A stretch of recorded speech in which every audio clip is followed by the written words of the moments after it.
All right.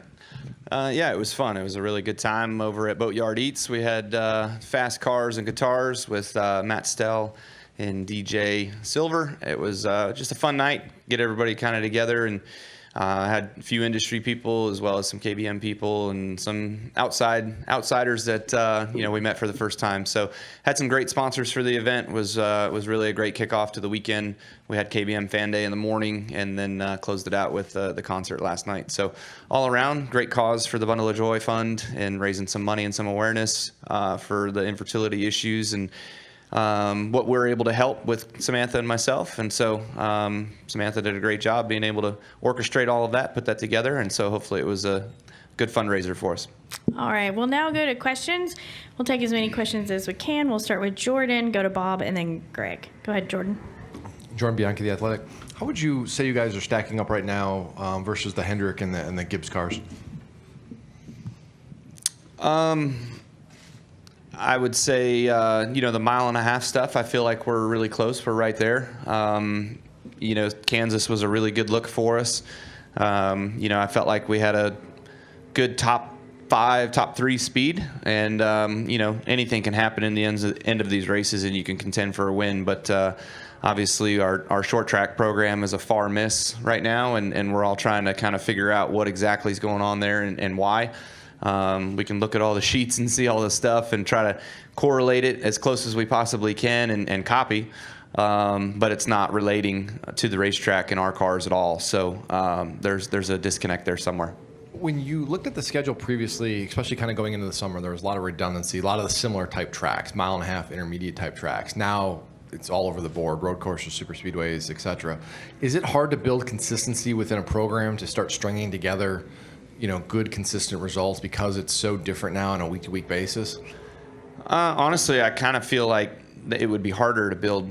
If you had, out of 6 weeks, if you had 4 short tracks, we wouldn't have time to breathe because we'd be sucking so bad, But, when you have, 4 out of 6 weeks have a mile and a half, it would feel pretty good. We'd be excited about that, ready for that. So I think it's a matter of your program and how that's looking for you in the particular moment. So, we kind of know our weaknesses and know that we need to get better on those and continue to evolve the whole organization.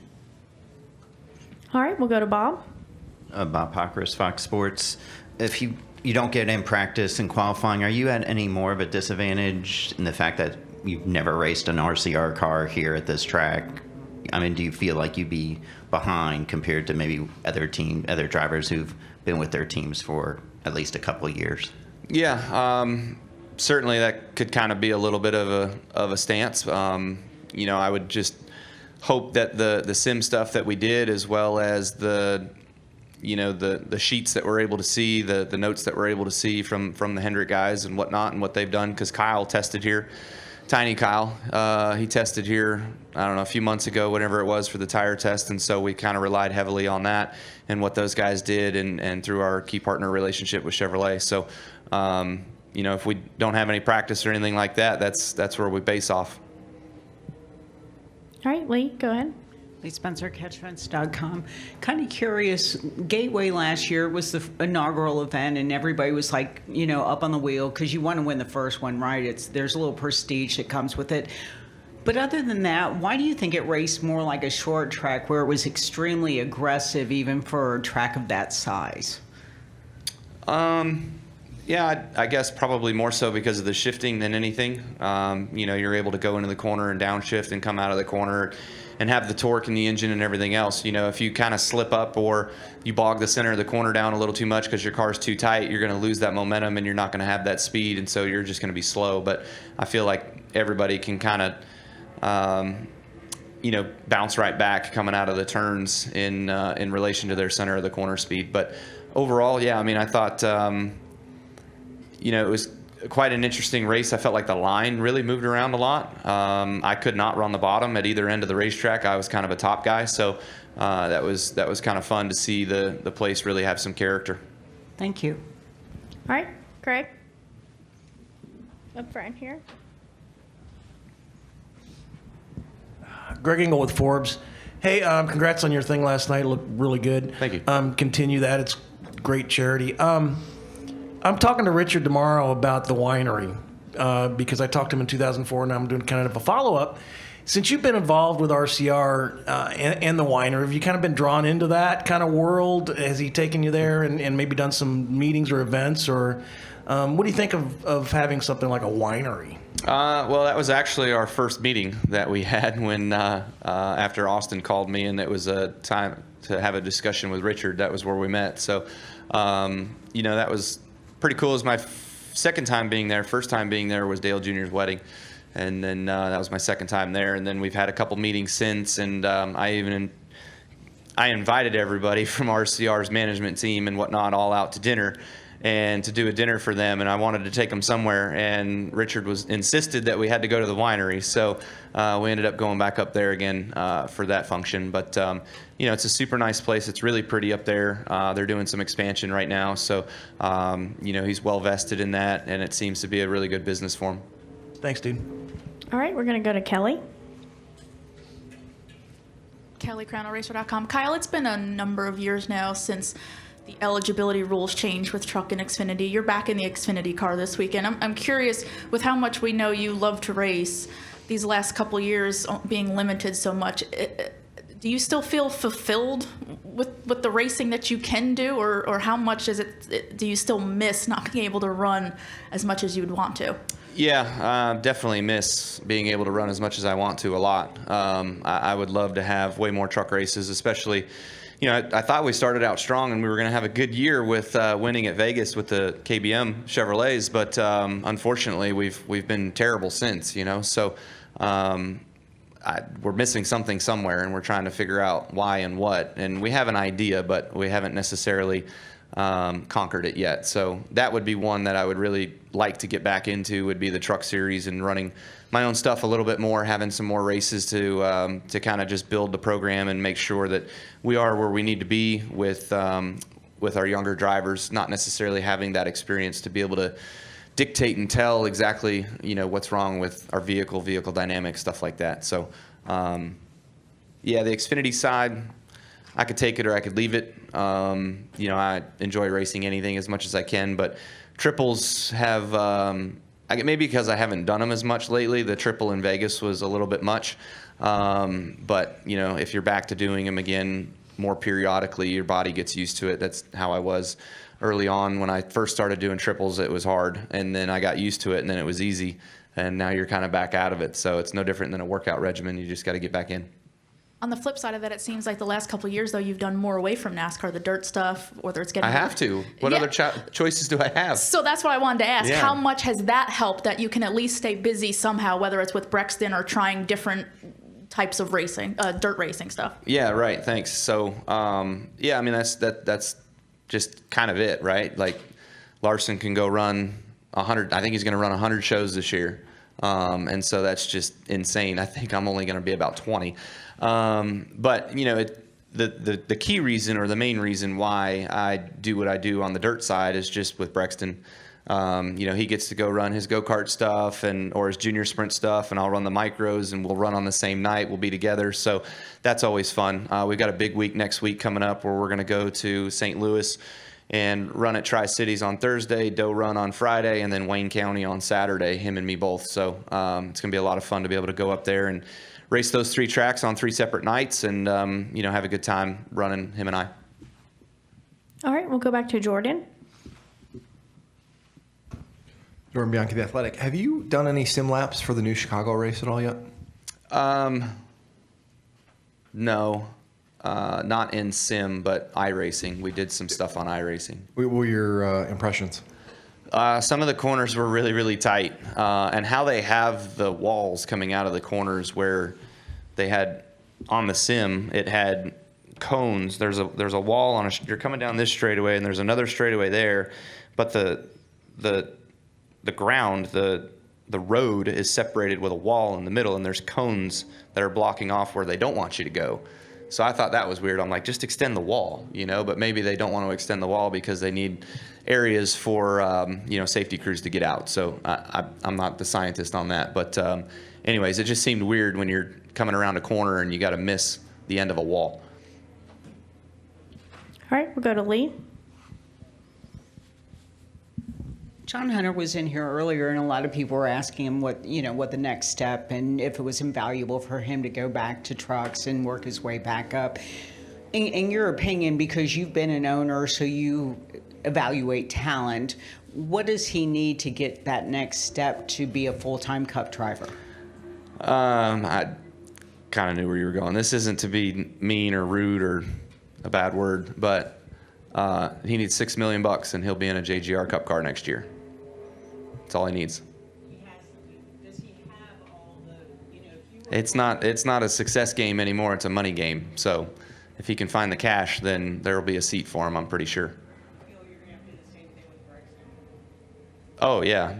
Yeah, I mean, we wouldn't be racing the stuff that he's racing right now as much as he's racing right now if it wasn't for, the Serve Pro sponsorship that we have on Braxton. So there's no question that you have to have funding behind you, because these owners anymore, there's not enough money in the sport that they're making money that they're willing to reinvest it into their talent pool, into their driver pool, and put it out there. So I think Rick is probably the only one with Larson. Everybody else is all sponsorship driven, and fortunately for me, I've got some great sponsors this year behind me with RCR, and our program's been building, and we've been continuing to expand forward on the sponsorship side, so that's good. money aside does change check off boxes? I'm sorry? Money aside does John Yeah. check off boxes? Yeah, I mean, I felt like he was really good at KBM. He was engaged. He did a good job. He was always reliable. We could ask him to do sim, and he would be there. And so, I feel like on the Xfinity side this year, he's been running up front. He's been fast. He's been doing a good job. He's arguably in, the series best equipment. But when you're able to excel in that and go out there and win races week in, week out, then that gives you that chance or that notoriety to say, hey, I can move up to the next level. I'm ready for it. All right, I believe we had a question in the middle.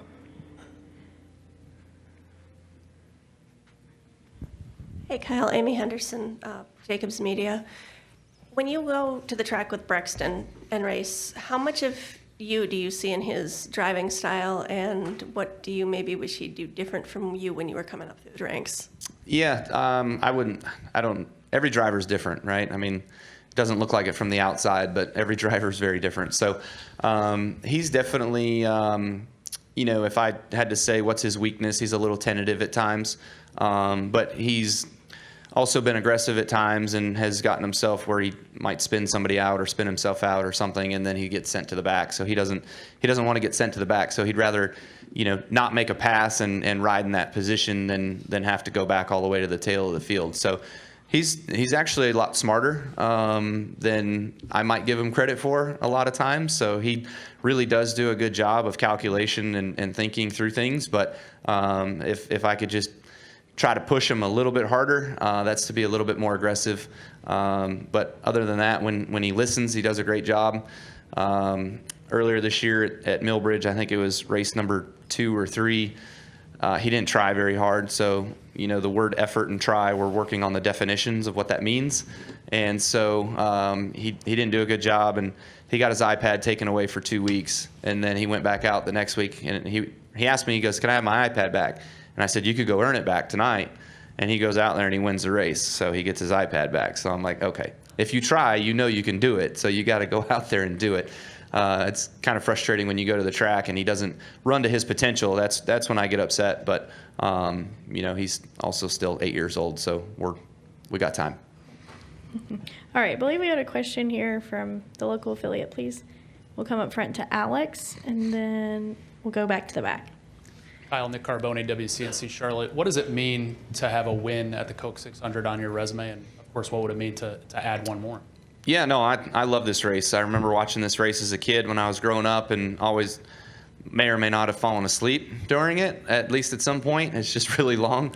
But it's got the history of 600 miles and man versus machine and all that sort of stuff. So equipment this day and age is entirely different than what equipment used to be. But, it's a cool chance for us to all go out there and run the longest race of the year, and then also to just kind of feel what that's like, and there's been a couple times here where you get to mile marker 500 and you're like, damn, there's still 100 more miles to go, so it'll wear on you for sure if you're not made for it or ready for it. But this place is is really, really rough over the years and has gotten a lot of character back into it since the repave, I think 2007, maybe 2008. So, you know, it's pretty rough and bumpy, so that the 600 miles around here will definitely wear on you. All right, Alex?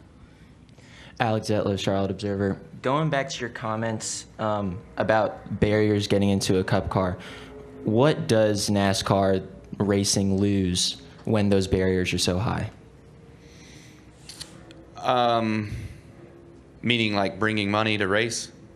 Money, perhaps missing out on talent. Yeah, well, that's right. That's where I was going to go. So, you know, there's a lot of great, talented race car drivers out there that have never made it and will never make it. I mean, it's just fact. That's when I've raced super late models across the country. I've raced against guys that are very, very talented and well capable of being able to make it up to the big time, but they never get there. You know, they never have the right funding behind them or whatever it might be. So, you know, names off the top of my head is like a Scotty Hance out of Indiana, Mike Rowe out of Maine, Bubba Pollard down here in the South. You know, fortunately, Josh Berry is now made it per se. So it's guys like that I got a chance to go race against and have some fun with, and race against the best of the best across the country. But you know, sometimes when you're here in Cup or Xfinity or whatever, you know, the talent isn't quite as grand as maybe it could be if you had all of those types of guys here. It would be a lot tougher, but that's opinion, so who knows? Well, do you think that's a bad thing, or do you think, it's kind of, the difference would be marginal, like negligible? Or do you think it is not good that the best racers in the world are in NASCAR? Well, you know, I felt like you could have a A driver with a B team, and you could make something of that, you know. And now you can, because all the cars are so equal, we go out there and your qualifying is going to be separated by 4 or 5 tenths of a second. I mean, it's so close, and we're all running out there in the race, running the same lap times. You can't pass. So it's not necessarily a talent division. You know, you had to have car disparity and you had to have driver disparity, and now you don't really have both of those. So I feel like when you have both of those, that allows you to have more separation in the field. Thanks, Kyle. All right, we're going to take our final question here in the back. Thank you, Grace Helping with Speed Sport. I'm just curious, what's your attitude, you know, coming into this race after coming so close last year? Like, are you still fired up about that finish, or kind of what's the mentality? Yeah. We had a really good car early in the race, and then I spun and kind of ruined it. And we had a bad race through the middle, and then we just missed all the wrecks, and we're in a good spot at the end. So we got lucky to actually finish second. It would have been really funny, yet lucky to win and beat out my teammate Denny last year. His car was still in good shape, and mine was not. But overall, just want to get out to the 1.5 miles again. Like I said, Kansas was a really good run for us. We got in a bad spot. We crashed. So it would be nice to come back out here, have a good, strong run, get in the top 5, get some good points out of this race. There's 4 stages this week. So, you know, that's going to be a big point reward. So hopefully we can do a good job. All right, Kyle, thank you so much for your time. We wish you the best of luck this weekend.